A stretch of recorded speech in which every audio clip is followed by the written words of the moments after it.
This is something that the wisdom you can embark on some of the youth who are looking to do yoga. So let's say there's a teenager male who wants to get into yoga but feels a little bit like, again, this is something more for the females or for the girls in my class, or it's more feminine, and being able to embark that knowledge that it's actually for everyone. This is how it can help you.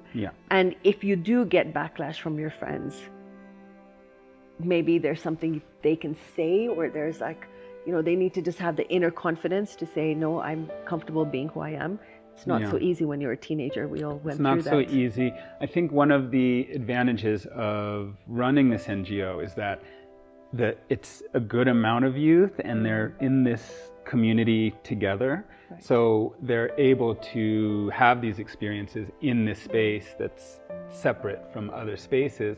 And I think build sort of confidence and resiliency and all of these things within the community of our NGO as well.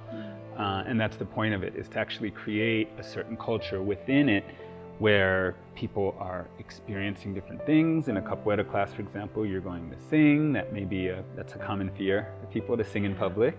You're going to play instruments. You're going to, you're going to dance. You're going to do martial arts. You may get swept, or you may get a headbutt to the chest. And so you learn how to not just evade, but also just receive things sometimes and sort of control your emotions when things happen, because that's one of the common things. And if you're spending a bit of time in capoeira, then someone kicks you to the face, your typical response is, and that's not happening very often, and especially in the way that we practice, but it's there. And sometimes the games will elevate, or you might have students who are a little more advanced where they're going to push each other. You want that. So you want to learn what it feels like to get swept, or to sweep, or to receive a headbutt, or whatever. But at the moment when you receive that, the normal reaction is, tightening and anger, right? And so capoeira teaches us how to kind of receive it and sort of laugh, but also strategize on how to get someone back in sort of a clean way, or in a way that's like a clean attack, which means I can attack you, or I can even put you to the ground, but you're not going to get hurt. Right. So I do it in a way that shows my skill. If I can show all of my attacks and even let some of them go, but not hurt you, that's how we want to actually practice. That's a different level of control. That's amazing, because that's also self-restraint.